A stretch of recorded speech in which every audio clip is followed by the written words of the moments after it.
বিসমিল্লাহির রহমানির রহিম। আসসালামু আলাইকুম ওয়া রাহমাতুল্লাহি ওয়া বারাকাতুহু। সম্মানিত ভিউয়ার্স ভাই বোনেরা, আজকে আবারও আপনাদের জন্য নতুন আরেকটি টিউটোরিয়াল নিয়ে হাজির হয়েছি। আজকের এই টিউটোরিয়ালের বিষয় হচ্ছে মাইক্রোসফট এক্সেল পার্ট 48 নিয়ে। আজকের এই পার্টটিতে আমরা আলোচনা করব মাইক্রোসফট এক্সেল যে ডাটা ট্যাব রয়েছে এই ডাটা ট্যাবের দ্বিতীয় সেকশনটি নিয়ে, অর্থাৎ আমাদের কোয়েরিজ অ্যান্ড কানেকশন নামে যে সেকশনটি রয়েছে এই সেকশনটি নিয়ে। এর আগে টিউটোরিয়ালে আমরা আলোচনা করেছিলাম ডাটা ট্যাবের গেট অ্যান্ড ট্রান্সফর্ম ডাটা নামে যে সেকশনটি ছিল এর A to Z step by step. আজকে আমরা কোয়েরিজ অ্যান্ড কানেকশন নিয়ে বিস্তারিত আলোচনা করার চেষ্টা করব, দেখে কতদূর পর্যন্ত আলোচনা করা যায়। তো আপনি যদি আমাদের আগের ভিডিওগুলো না দেখে থাকেন তাহলে উপরে যে আই বাটনটি দেখতে পাচ্ছেন তাহলে সেখান থেকে দেখে আসতে পারেন, অথবা ভিডিও ডেসক্রিপশনের লিঙ্কগুলো দেওয়া থাকবে আগের ভিডিওর, তাহলে সেখানে ক্লিক করে দেখে আসতে পারেন।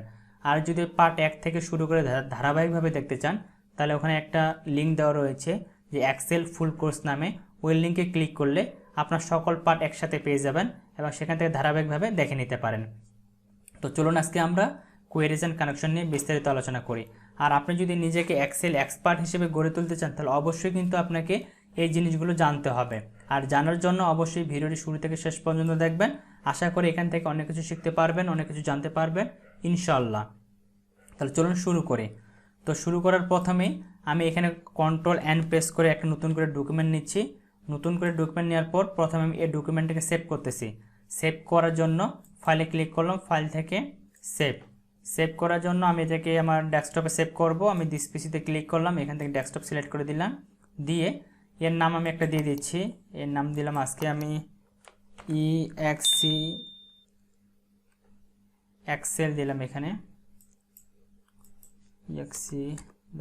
এক্সেল 48 অর্থাৎ এক্সেল 48 দিলাম, দিয়ে সেভ বাটনে ক্লিক করে সেভ করলাম। এটা ফাইলটা আমার সেভ হয়ে গেল। আমি আগের ফাইলটা এখান থেকে ক্লোজ করে দিচ্ছি, কারণ আমি এই জন্য সেভ করলাম, কারণ এটা সেভ করে রাখলাম এই জন্য যাতে আমি প্রপারলিভাবে আপনাদের জিনিসগুলো বোঝাতে পারি।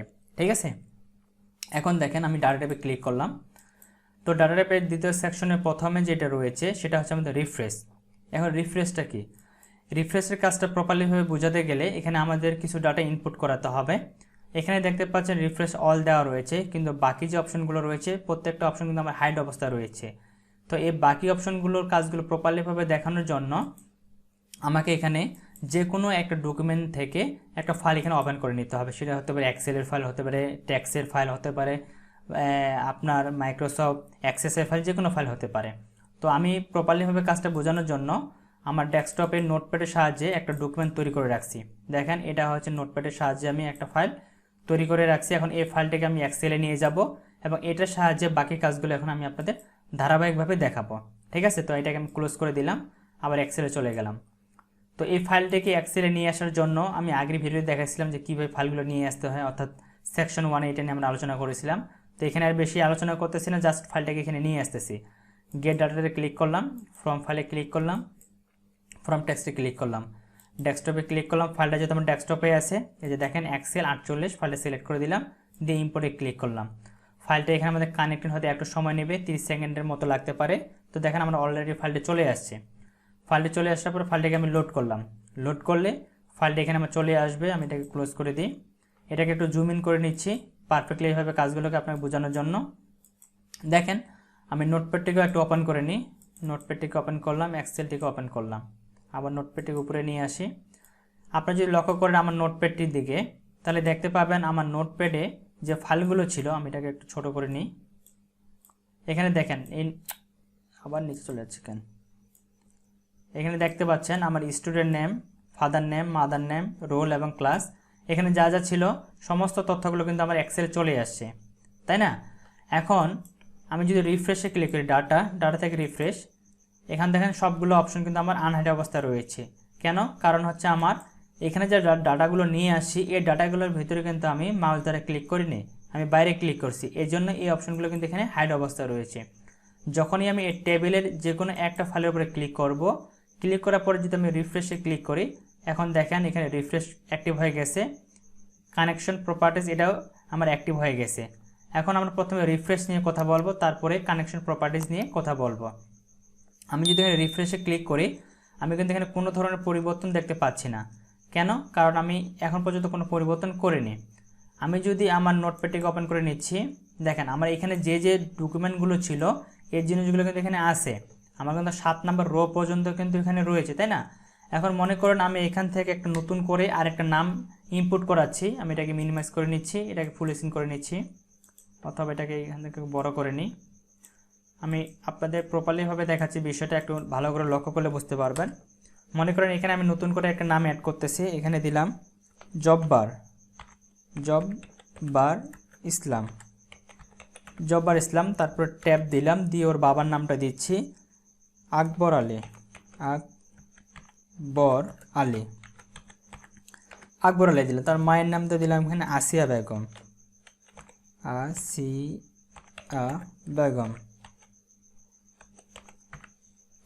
আসিয়া বেগম দিয়ে এর রোল দিয়ে দিলাম এখানে আমি 7, তারপর এখানে ক্লাস 5-এ দিয়ে দিলাম। দিয়ে এই ফাইলটাকে আমি এখানে সেভ করতেছি না, আবার আমি এক্সেলটাকে ওপেন করতেছি, এখানে দেখেন রিফ্রেশ করলাম, এখনও কিন্তু কোনো পরিবর্তন আমি দেখতে পাচ্ছি না। অর্থাৎ আপনি যেখান থেকে এই ফাইলটাকে নিয়ে আসছেন ওই ফাইলটি যখন এখানে পরিবর্তন করবেন, পরিবর্তন করার পর যদি ফাইলটাকে আপনি সেভ করেন, এখানে আমি ফাইলে ক্লিক করলাম, এখান থেকে সেভ বাটনে ক্লিক করলাম, এটাকে সেভ করে নিলাম, করে এটাকে ক্লোজ করলাম। এখন আমি যদি এক্সেলে আসি, এক্সেলে আসার পর এখানে যদি আমি রিফ্রেশ করি, শুধুমাত্র রিফ্রেশ, তাহলে এই টেবিলের ভিতরে যা আছে সবগুলো আমার পরিবর্তন হয়ে যাবে। এখানে দেখেন 7 রো পর্যন্ত আছে, তাই না? কিন্তু আমি যে নতুন করে একটা নাম এন্ট্রি করালাম ওটা দেখবেন যখন 8 নম্বর রোতে চলে আসবে, যখন আমি এখানে রিফ্রেশে ক্লিক করব। তো দেখেন আমি রিফ্রেশে ক্লিক করলাম, সাথে সাথে দেখেন জব্বার ইসলাম, আকবর আলী, আসিয়া বেগম, যা যা আমি ইনপুট করেছি সবগুলো এখানে কিন্তু চলে আসছে। তো এটা হচ্ছে আমাদের রিফ্রেশের কাজ।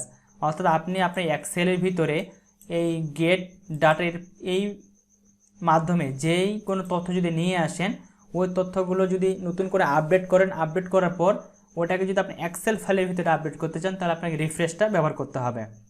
এখন এখানে রিফ্রেশের 3টি আবার মাধ্যম রয়েছে, যেগুলোর সাহায্যে আপনি খুব ইজিলিভাবে আরও আপডেটটা করে নিতে পারেন। কীভাবে সেটা চলুন দেখি। আমি রিফ্রেশে ক্লিক করলাম, এখান থেকে দেখেন কানেকশন প্রপার্টিস, আমি এটাতে ক্লিক করলাম। ক্লিক করার পর যখন আমি কানেকশন প্রপার্টিসে ক্লিক করলাম, আমার সামনে এই ধরনের একটি ইন্টারফেস ওপেন হয়ে গেল। প্রথমে দেখতে পাচ্ছেন কোয়েরি নেম, এখানে এক্সেল 48, অর্থাৎ আমি যে নোটপ্যাডটি থেকে ফাইলটা নিয়ে আসি ওই নোটপ্যাডের ফাইলটির নাম হচ্ছে এক্সেল 48, ঠিক আছে। এরপরে দেখেন এখানে ইউজ, এখানে দেখেন লাস্ট রিফ্রেশ, এখানে দেখতে পাচ্ছি ইনেবল ব্যাকগ্রাউন্ড রিফ্রেশ। আমি যদি এখানে টিকমার্ক দিয়ে রাখি তাহলে এটা কি হবে, আমি যখন ওখানে পরিবর্তন করব আমার নোটপ্যাডে আর এখানে যখন আমি রিফ্রেশ করব তখন এখানে ব্যাকগ্রাউন্ডটা অটোমেটিক এখানে পরিবর্তন হয়ে যাবে। এরপরে রয়েছে রিফ্রেশ এভরি, অর্থাৎ আপনি যদি চান যে আপনি নোটপ্যাডে যাই পরিবর্তন করেন না কেন প্রতি 1 মিনিট পর পর যেন আপনার এক্সেলে সেটা আপডেট হয়ে যায়, সেক্ষেত্রে আপনাকে রিফ্রেশ এভরি এটাতে টিকমার্ক দিতে হবে। দিয়ে আপনি এখানে সর্বনিম্ন 1 মিনিট দিতে পারেন এবং সর্বোচ্চ 1 ঘন্টা দিতে পারেন। এর ভিতরে আপনাদের ফাইলটা কিন্তু অটোমেটিক আপডেট হবে। আপনি যদি এখানে 1 মিনিট দিয়ে এখানে ওকে বাটনে ক্লিক করেন, এখন যদি আপনি নোটপ্যাড ওপেন করেন, এখানে মনে করেন আমি নোটপ্যাডটি ওপেন করলাম, ওপেন করার পর এখানে নতুন করে আরেকটি নাম এন্ট্রি করাচ্ছি, এখানে দিলাম আমি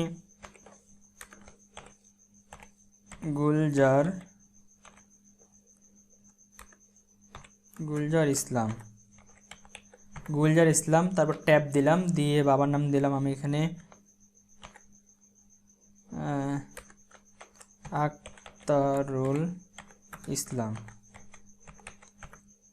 মায়ের নাম দিলাম বলেসা বেগম, আমি এই নামটা এখানে দিলাম, দিয়ে ট্যাব দিয়ে এখানে 8 দিলাম, ট্যাব দিলাম, এখানে আমি 5 দিলাম, দিয়ে ফাইলটাকে আমি এখানে সেভ করলাম। সেভ করার পর আমি যদি আমার এক্সেলে আসি, এখানে দেখবেন ওই যেটা আমি 1 মিনিট এখানে সেভ করে দিলাম না, এখানে যে 1 মিনিট সিলেক্ট করে দিলাম, এখানে দেখতে পাচ্ছি 1 মিনিট সিলেক্ট করা রয়েছে। দেখবেন 1 মিনিট পর অটোমেটিক এখানে আমার 9 নাম্বারে ওই এন্ট্রিটা চলে আসবে। তো দেখেন 9 নাম্বারে ওই এন্ট্রিটা আমার চলে আসছে। যখনই আমার এখানে 1 মিনিট কভার হয়ে গেল অটোমেটিক আমাকে কিন্তু এখানে আর রিফ্রেশ করতে হলো না, অটোমেটিক ওই এন্ট্রিটা এখানে চলে আসবে। তো আপনি চাইলে এখানে মিনিট সেট করে দিতে পারেন, যাতে অটোমেটিক আপনি এখানে নোটপ্যাডে যাই পরিবর্তন করেন না কেন সেটা যেন অটোমেটিক এখানে চলে আসে, ঠিক আছে। তো আপনি যদি চান এটা করে নিতে পারেন। আরেকটা হচ্ছে আমি আরেকটা সেটিংস রয়েছে সেটাও দেখা দিই। আমি টেবিলে ক্লিক করলাম, রিফ্রেশে ক্লিক করলাম, এখান থেকে কানেকশন প্রপার্টিস, এখানে দেখেন 3 নম্বরে যেটা রয়েছে যে refresh data when open the file. আমি যদি এটাতে টিকমার্ক দিয়ে রাখি তাহলে কি হবে, আমি আমার নোটপ্যাডে এখানে যাই পরিবর্তন করি না কেন, যখন আমি এটাকে ক্লোজ করে দিব এবং আমি যখন আমার এক্সেলটাকে ক্লোজ করে দিব আর এক্সেল ফাইলটাকে যখন নতুন করে আবার ওপেন করব, ওপেন করার সময় অটোমেটিক যা যা পরিবর্তন হয়েছে আমার এই যে নোটপ্যাডে, সেই পরিবর্তনগুলো অটোমেটিক সেই এক্সেল এটা আপডেট করে নেবে। তো আপনি চাইলে এখানে টিকমার্ক দিয়ে সেই কাজটি করে নিতে পারেন, ঠিক আছে। তো এখানে আর নিচে তেমন কোনো বোঝানোর নাই, মূলত এই তিনটা জিনিস হচ্ছে আমাদের এখানে মূল বিষয়। এখানে ডেফিনেশন রয়েছে, এগুলো আমাদের এখন জানা দরকার, এগুলো আমরা পরে দেখব। তো এটা হচ্ছে আমি কোয়েরি, আমি ক্লোজ করে দিলাম। তো এটা আমার রিফ্রেশের কাজ কিন্তু কমপ্লিট। এখন আসি আমরা কোয়েরিজ অ্যান্ড কানেকশনে। কোয়েরি অ্যান্ড কানেকশনটা কিন্তু খুবই একটা গুরুত্বপূর্ণ বিষয়। এটা নিয়ে যদি আলোচনা করি, এখন ভিডিওটার লেন্থ প্রায় 1 ঘন্টার উপরে হয়ে যাবে শুধু এটা নিয়ে আলোচনা করতে গেলে। কেন হবে আমি সেটাও আপনাদের দেখাচ্ছি। দেখেন, আমি যখন কোয়েরিজ অ্যান্ড কানেকশনে ক্লিক করব, ক্লিক করলে আমার হাতে ডান সাইডে এখানে একটা নতুন করে অপশন চলে আসছে, ঠিক আছে। তো এই অপশনটা যখন চলে আসছে, আসার পর এখানে একটা এরো বাটন দেখতে পাচ্ছেন। আমি যদি এই এরো বাটনে ক্লিক করি বা এই ফাইলটার উপর একটা ক্লিক করি, ক্লিক করলে আমার এখানে একটা নতুন ট্যাব ওপেন হয়ে যাবে। আমি ডাবল ক্লিক করতেছি, দেখেন ডাবল ক্লিক করলাম। ডাবল ক্লিক করার সাথে সাথে দেখেন এক্সেল 48 কোয়েরি নতুন করে একটা ট্যাব ওপেন হয়ে গেল এখানে আমার, ঠিক আছে। আমি এটাকে ফুল স্ক্রিন করে নিচ্ছি। এটা কিন্তু আমাদের এক্সেল না, এটা হচ্ছে কোয়েরিজের সেটিংস। এখানে দেখতে পাচ্ছেন হোম, ট্রান্সফর্ম, অ্যাড কলাম এবং ভিউ। এখানে অনেকগুলো কাজ রয়েছে। এটা নিয়ে আমি পরবর্তী পার্টে শুধু এটা নিয়ে বিস্তারিত আলোচনা করব যে এটার আসলে কাজটা কি, এটা কীভাবে কাজ করে তার A to Z। এর জন্য আজকের এই ভিডিওতে আমি এই কোয়েরিজ এবং কানেকশন এটা নিয়ে কথা বলতেছি না, আমি বাকি যে অপশন দুইটা রয়েছে এই দুইটা নিয়ে কথা বলতেছি। এখন আমরা প্রথম প্রপার্টিজ দেখব। আমি যখন প্রপার্টিজে ক্লিক করবো, এখানে প্রপার্টিজে ক্লিক করলে আমি আগের মতো এখানে কিছু অপশন দেখতে পাবো, যেমন এক্সটার্নাল ডাটা প্রপার্টিজ। এখান থেকে যদি আমি অতিরিক্ত কোনো ডাটা এখানে নিয়ে আসতে চাই, তাহলে এখানে দেখছেন নেম, এই নেমের এখানে একটা ক্লিক করব। ক্লিক করলে আগের যে আমরা সেটিংসটা দেখলাম এখানে রিফ্রেশের ভিতরে, ওই অপশনটা আমাদের এখানে চলে আসবে। এখান থেকে আমরা আগের মতো করে এখানে সেটিংসগুলো পরিবর্তন করে নিতে পারবো, ঠিক আছে। ওকে বাটনে ক্লিক করলাম। তো দেখেন আগের মতো পরিবর্তনগুলো আমরা এখানে করে নিতে পারতেছি। এটাকে আমি ক্লোজ করে দিলাম। তো প্রপার্টিজে আমাদের তেমন কিছু নাই। এরপরে যেটা রয়েছে সেটা হচ্ছে এডিট লিঙ্ক। এটা নিয়ে যদি এখন আমি কথা বলি, এটা নিয়ে কথা বলতে গেলে আরও অনেক সময় লাগবে, ভিডিওটি লেন্থ অনেক বড় হয়ে যাবে। এর জন্য আমি ভিডিওটির লেন্থ আর বাড়াতে চাচ্ছি না। আমি পরবর্তী ভিডিওতে এডিট লিঙ্ক নিয়ে কথা বলবো, কারণ এটা অত্যন্ত গুরুত্বপূর্ণ একজন এক্সেল ইউজারের জন্য জানা। তো এটা আমি প্রপারলিভাবে বোঝানোর জন্য আমি কিন্তু ফাইল রেডি করে রাখছি। আমি দেখেন, আমি লিঙ্ক ফাইল নামে লিখে রাখছি। এই ফাইলগুলো আমাদের প্রয়োজন হবে এই অপশনে কাজ করার জন্য। তো আমি পরবর্তী পার্টে এই অপশনটা নিয়ে কথা বলবো, তারপরে আমরা কোয়েরিজ এন্ড কানেকশন নিয়ে কথা বলবো। তো এই ছিল মূলত আজকের ভিডিওতে। আশা করি আপনাদের ভিডিওটি ভালো লেগেছে। যদি ভিডিওটি ভালো লেগে থাকে অবশ্যই ভিডিওতে লাইক, কমেন্ট এবং শেয়ার করতে কিন্তু ভুলবেন না। আর পরবর্তী আপনি সবার আগে পাওয়ার জন্য অবশ্যই চ্যানেলটাকে সাবস্ক্রাইব করে পাশে থাকা নোটিফিকেশন অন করে রাখবেন। তো সবাই ভালো থাকবেন, সুস্থ থাকবেন, দেখা হচ্ছে নেক্সট ভিডিওতে। আল্লাহ হাফেজ।